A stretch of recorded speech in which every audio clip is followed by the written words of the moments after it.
Hi అండి. మేము లలితా సహస్రనామం చదివే వాళ్ళంతా కలిసి వనభోజనాలు పెట్టుకున్నామండి. వనభోజనాలకి వంటలైతే ఇంట్లోనే ప్రిపేర్ చేసుకున్నాము. ఇలా ముందు రోజే బచ్చల కూర అంతా కూడా రెడీ చేసి ఉంచుకున్నాము. అలాగే అందరూ తలకొక పని చేసేసుకున్నాము. చింతకాయలు అయితే మా ఫ్రెండ్ వాళ్ళ చెట్టు ఉందండి, చెట్టు దగ్గర నుంచి పట్టుకొచ్చారు. ఇంకా అంతా కూడా ఇలా ఇంట్లోనే ప్రిపేర్ చేసి ఉంచేసుకున్నాము ముందు రోజే అని. ఎందుకంటే మార్నింగే ఎక్కువ పని ఉండదు కదా అని. ఇంక భోజనాల రోజైతే మార్నింగ్ 3 కల్లా వంటలు స్టార్ట్ చేసేసుకున్నాము. ఎందుకంటే ఇంట్లో వండుకోవాలంటే కొంచెం టైం పట్టేస్తుంది కదా. ఇలా బంగాళదుంప కుర్మాకైతే ఇవి ప్రిపేర్ చేసి ఉంచుకున్నాము. అలాగే వంటలు వండుతానే గుడి దగ్గర మేమైతే పూజకి వెళ్ళామండి. లక్ష్మీనారాయణలు విగ్రహాలు ఉన్నాయి ఉసిరి చెట్టు దగ్గర. ఇక్కడైతే మేము ఇలా పూజ అయితే చేసుకున్నాము మార్నింగ్. ఇక్కడ బ్రాహ్మణులు ఉండి మా చేత పూజ అయితే చేయించారు. ఇక్కడ దీపదానం అది చేసుకున్నామండి. ఇలా అలాగే లక్ష్మీనారాయణలకి నూతన వస్త్రాలు పెట్టి పూజ అయితే చేసుకున్నాము. మా వీధి రామాలయం దగ్గరే ఇలా లక్ష్మీనారాయణ గుడి అయితే ఉందండి. ఇక్కడే ఉసిరి చెట్టు ఉండటం, చెట్టు నిండా కాయలు ఉండటం, చాలా ఇలా పూజ చేసుకోవడం చాలా సంతోషంగా అనిపించింది. ఇలా స్వామివారికి అమ్మవారికి పూజ చేసుకున్న తర్వాత ఇంటికి వచ్చి వంటలు అయితే రెడీ చేసి పట్టుకెళ్ళామండి.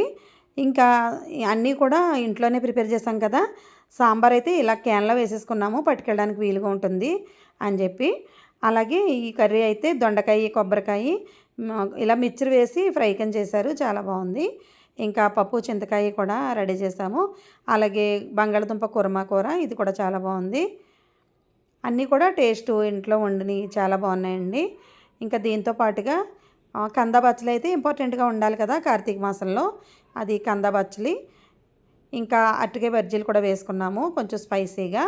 ఇదైతే కొబ్బరికాయ పచ్చడి, కొబ్బరికాయ మామిడికాయ కలిపి పచ్చడి చేసుకున్నాము.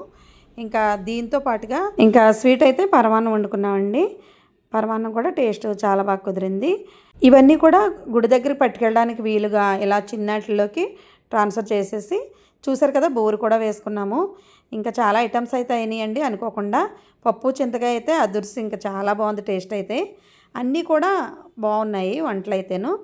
ఇంకా పులిహోర అయితే చెప్పక్కర్లేదండి. గుడి దగ్గర చేస్తారు కదా దేవస్థానం పులిహోర, అలాంటి పులిహోర అయితే చేసుకున్నాము. అన్ని వంటలు కూడా చాలా బాగా కుదిరినాయి. ఇంకా మాకు తెలిసిన వాళ్ళు అయితే బిర్యానీ వండుకు పట్టుకొస్తా అన్నారండి. డైరెక్ట్గా అక్కడ పట్టుకొచ్చేస్తారు బిర్యానీ అయితేను. ఇంకా ఇవన్నీ పట్టుకుని గుడి దగ్గరికి వచ్చేసి మేమైతే లక్ష్మీ అష్టోత్తరం, లింగాష్టకం, బ్రహ్మరాంబికాష్టకం ఇవన్నీ కూడా చదువుకున్నాము.